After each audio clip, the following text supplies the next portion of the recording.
Halo semuanya, kembali lagi bersama saya Johan di Jurnal Trading ID. Pada kesempatan kali ini saya akan bahas lagi untuk update si EURUSD. Nah, karena mungkin pergerakan EURUSD itu udah berbeda ya dengan analisa video yang sebelum-sebelumnya. Untuk video sebelumnya mungkin bisa dilihat di pojok kanan atas ini, nanti akan saya taruh. Dan ini adalah mapping baru saya terhadap analisa dari si pair mata uang EURUSD.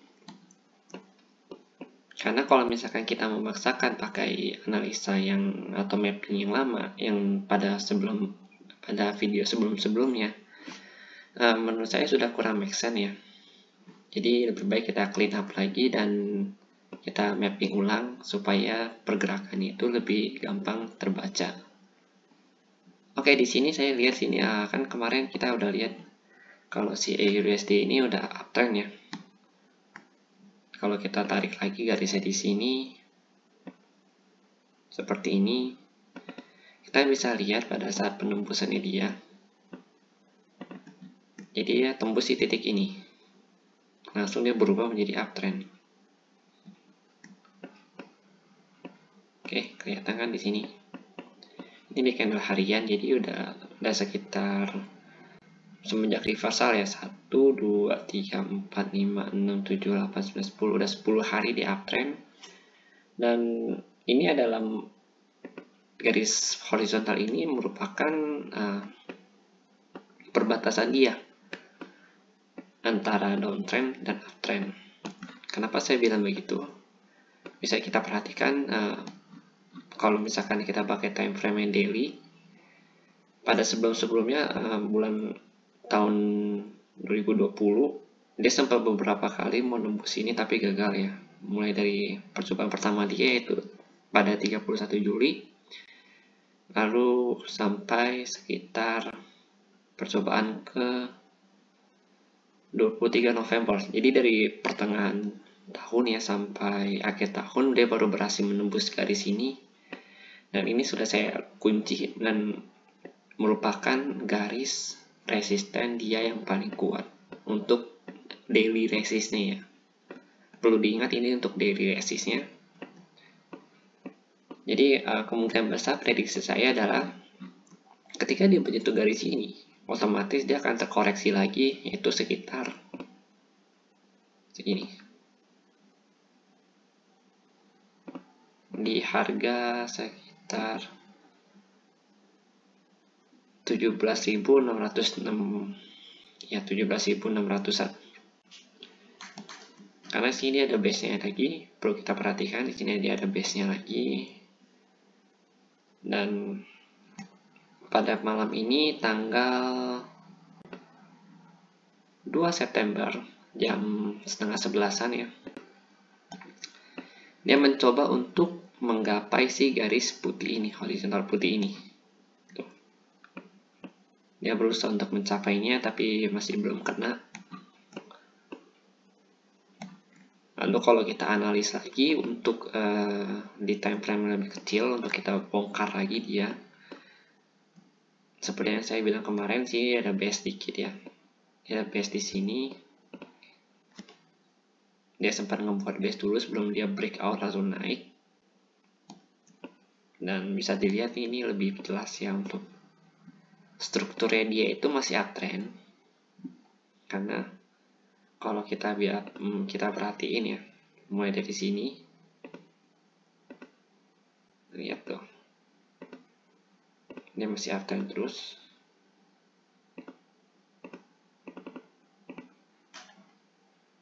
Oke, dia masih uptrend.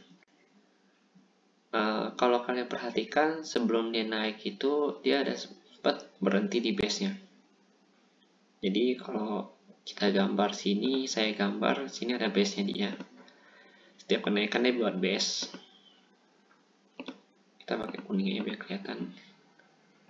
Lalu sini dia ada base lagi, dia berhenti di base, dia naik. Lalu sini dia ngebuat base lagi ya. Ini dia base lagi. Lalu di sini dia ada buat base juga di sini nih. Lalu di sini ada base. Jadi kita perlu memperhatikan base-base-nya yang dibuat oleh si permata uang si EURUSD ini kalau kita mau trading dia ya. Karena base-nya ini merupakan titik balik dia ketika dia ingin melanjutkan pergerakan harganya. Ingat, titik balik ketika dia ingin melanjutkan perbalikan harganya. Kelanjutan kenaikan atau penurunan harganya yang sedang berlangsung. Jadi ketika misalkan dia menjebol base ini, setiap base-base ini dijebol sama dia, ada kemungkinan besar untuk turun kembali. Contohnya kita cari ya di sini. Nah, ini kan dia buat base nih. Dia buat base. Kita ambil contoh di sini ya. Dia buat base di sini, lalu dia turun. Dia turun lagi di sini, dia buat base. Dia buat base lagi, dia naik, lalu dia buat base lagi di sini. Cukup panjang base-nya, dia langsung rally panjang, tinggi ya. Lalu sebelum turun lagi dia ada buat base lagi di sini. Dia buat base. Kenapa dia kenaikan dia sampai di sini doang? Perlu diperhatikan kalau di sini itu dia ada base lagi. Nih. Sebelum kenaikan ini dia ada base dulu ya di sini. Kalau kita tarik, nah kelihatan kan? Ini kita hilangin dulu. Oke, jadi pada saat dia nggak kuat untuk menembus base ini, berarti base-nya ini merupakan titik reversalnya dia. Paham? Jadi kalau dia nggak kuat untuk menembus base-base ini, itu merupakan titik reversalnya dia. Tapi kalau misalkan ditembus atau base-nya kurang kuat, atau misalkan ada tekanan buyer atau seller yang lebih kuat daripada base di area supply demand ini, itu dia akan menembus base itu. Contohnya ini merupakan base-nya dia. Kalau ditembus sama dia, berarti dia melewatin area supply-nya dia yang berubah menjadi area demand-nya dia. Pada saat dia bergerak turun lagi ke bawah, dia turun dari sini ke bawah, itu berarti ini kan area demand-nya dia nih, area demand supply ya, supply.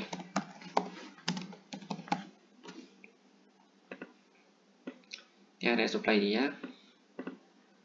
Berarti kan kalau misalkan ditembus dengan satu candle besar, berarti tekanan dari si seller itu sangat besar, sehingga si area demand-nya ini, buyer-nya ini nggak kuat untuk nahan si seller untuk berhenti menjual barangnya. Jadi begitu kurang lebih konsep untuk base trading.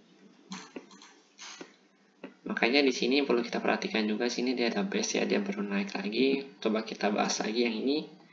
Kita coba buka dengan time frame yang lebih kecil supaya kita bisa melihat base-nya lebih jelas. Oke, di sini ada lagi base-nya, kita perhatikan. Ini lebih jelas ya, base-nya lebih kelihatan jelas. Lalu di sini juga lebih kelihatan jelas untuk base-nya. Nih, ada base-nya. Dan dia sempat bertahan di area base ini, cuma nggak kuat. Sehingga karena tekanan seller yang lebih besar, saya ketik dulu.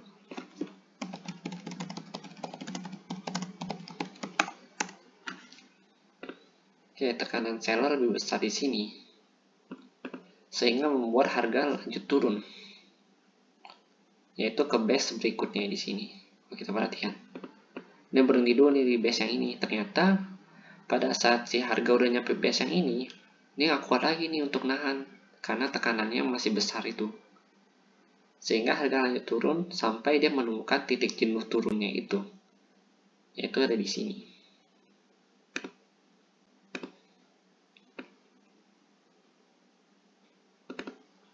Oke, ada di harga sekitar 16.700-an. Tapi untuk video kali ini kita fokus dulu untuk strategi kita ke depannya mengenai si EURUSD ini.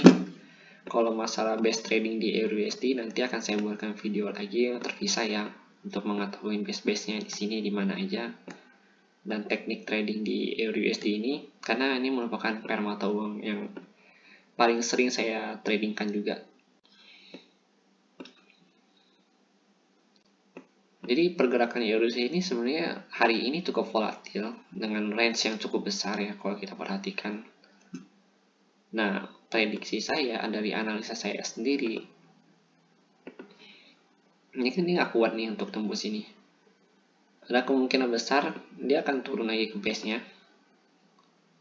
Ya, kalau misalkan dia nggak kuat di sini nih, base-nya nggak kuat tahan pergerakan harga dia turun, berarti dia akan lanjut turun lagi ke bawah. Itu sekitar di base yang ini nanti turunnya. Dia akan turun ke base yang ini kalau misalkan dia nggak kuat ya untuk nahan si harganya turun. Karena perlu kita ketahuin base yang ini sama yang ini sebenarnya nyambung. Tuh, sebenarnya nyambung mereka orang. Cuma biar lebih gampang dibaca, jadi saya pisahkan aja begini. Perlu kita ketahui juga ketika harga lanjut naik atau dia mantul dari area, atau ketika harga mantul dari area sini, berarti dia akan naik lagi untuk testing support dia, resisten dia yang ini. Kalau harga naik ya, testing support ini udah selesai saya testing dan support ini kuat, resisten ini kuat, berarti harga akan melanjut turun ke sini. Baru biasanya dia akan konsolidasi dulu, baru dia turun. Setelah itu dia baru naik lagi ke atas. Kalau dia mau uptrend ya, kalau dia mau melanjutkan uptrendnya biasanya begitu. Sesekali dia harus sentuh si channel areanya ini supaya pergerakan dia terbentuk channeling untuk ke atasnya.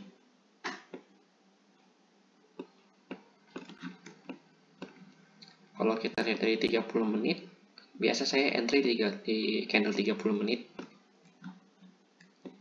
Nah, terlihat jelas ini ada rejection ya.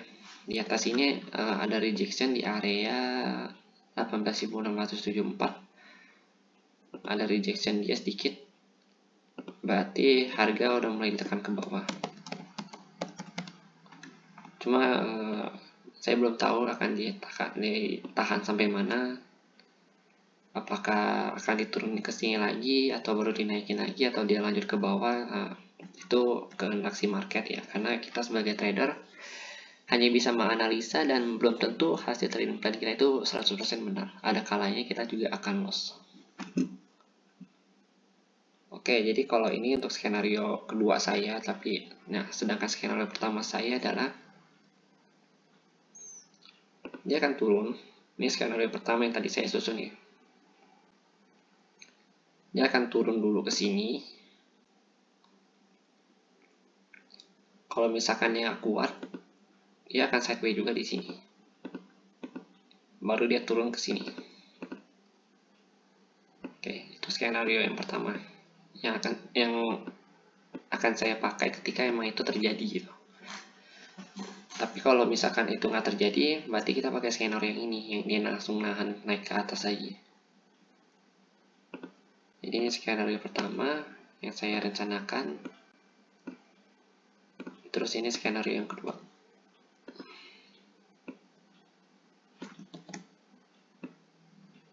Gimana nih kemarin ada yang ikut beli nggak di sini? Pas dia breakout, kan di video sebelumnya udah saya jelaskan ya. Kalau misalkan dia breakout dia akan lanjut naik. Oke, mungkin sekian dulu. Kalau ada salah atau ada yang ingin ditambahkan, silahkan tambahkan di kolom komentar. Jika memang suka dengan video ya, jangan lupa untuk di like dan juga subscribe channel YouTube ini supaya bisa membangun dan juga bisa lebih baik lagi ke depannya. Terima kasih.